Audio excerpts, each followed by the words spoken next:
प्रिय विद्यार्थियों, आज का हमारा टॉपिक है सामाजिक समस्या की अवधारणा। मानव समाज में संरचनात्मक एवं सांस्कृतिक भिन्नताएं पाई जाती हैं, परंतु भिन्न भिन्न समाजों में इनका स्वरूप, प्रकृति एवं गहनता अलग अलग होती है। अर्थात जो हमारा मानव समाज है, इस मानव समाज में संरचनात्मक एवं सांस्कृतिक भिन्नताएं पाई जाती हैं। संरचनात्मक रूप से एवं सांस्कृतिक रूप से समाज में भिन्नताएं पाई जाती हैं, लेकिन जो अलग अलग समाज है, भिन्न भिन्न जो समाज है, इन समाजों में इनका स्वरूप, प्रकृति एवं गहनता अलग अलग होती है।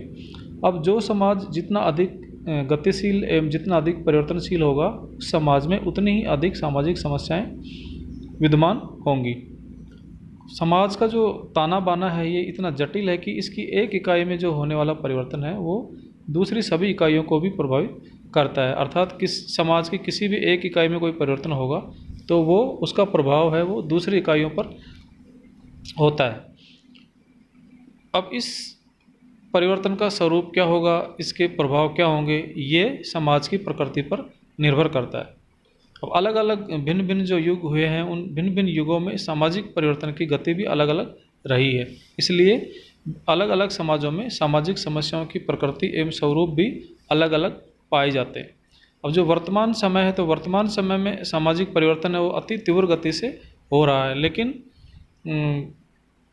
परिवर्तन अति तीव्र गति से होने के बावजूद भी सामाजिक समस्याएं बढ़ती जा रही हैं।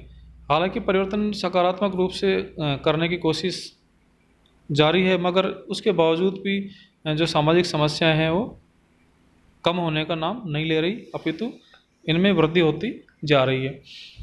इस प्रकार से बदलते आधुनिक समाज के स्वरूप ने सामाजिक समस्याओं में वृद्धि की है। तो मानव समाज इन सामाजिक समस्याओं को उन्मूलन करने के लिए हमेशा ही प्रयासरत रहा है। क्यों? क्योंकि ये जो सामाजिक समस्याएं हैं, ये सामाजिक समस्याएं सामाजिक व्यवस्था को विघटित करती हैं और इसके कारण समाज के अस्तित्व को खतरा पैदा होता है। इसीलिए इन सामाजिक समस्याओं का उन्मूलन करने के लिए समाज हमेशा प्रयास करता रहा है। अब समाज शास्त्र मानव समाज को निर्मित करने वाली इकाइयों और इसे बनाए रखने वाली संरचनाओं तथा संस्थाओं का अध्ययन अनेक रूपों में करता है। जो समाजशास्त्र है, समाजशास्त्र क्या करता है कि मानव समाज को जो बनाने वाली जो इकाइयां हैं और इन इकाइयों को बनाए रखने वाली जो मानव समाज है, मानव समाज को बनाए रखने वाली संरचनाओं तथा संस्थाओं का अध्ययन समाजशास्त्र अनेक रूपों में करता है। तो समाजशास्त्रियों एवं सामाजिक विचारकों ने अपनी अपनी रुचि के अनुसार समाज के स्वरूपों में संरचनाओं, संस्थाओं एवं प्रक्रियाओं का अध्ययन किया है। अब समाजहीन समाज की कल्पना करना तो बिल्कुल ही असंभव है कि हम ऐसी समाज की कल्पना करें जिसमें कोई समस्या नहीं हो। तो समस्या के बिना कोई भी समाज आज का अस्तित्व नहीं रहा है।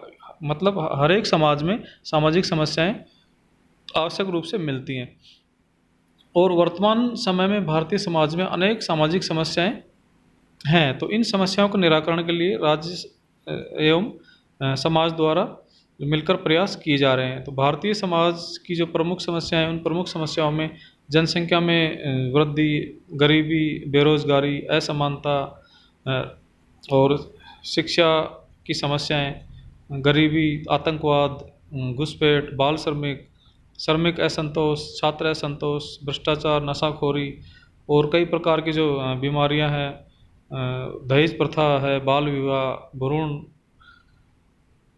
हत्या, विवाह विच्छेद की समस्या, बाल अपराध, मद्यपान, जातिवाद, अस्पृश्यता, इस तरह की काफ़ी प्रकार की जो समस्याएं हैं, ये सभी समस्याएं सामाजिक समस्याओं के अंतर्गत ही आती है। अर्थात ये सभी जो समस्याएं ये सामाजिक समस्याएं हैं। अब सामाजिक समस्याओं के निराकरण के लिए ये जरूरी है कि इनकी प्रकृति को समझा जाए एवं स्वरूपों की व्याख्या की जाए।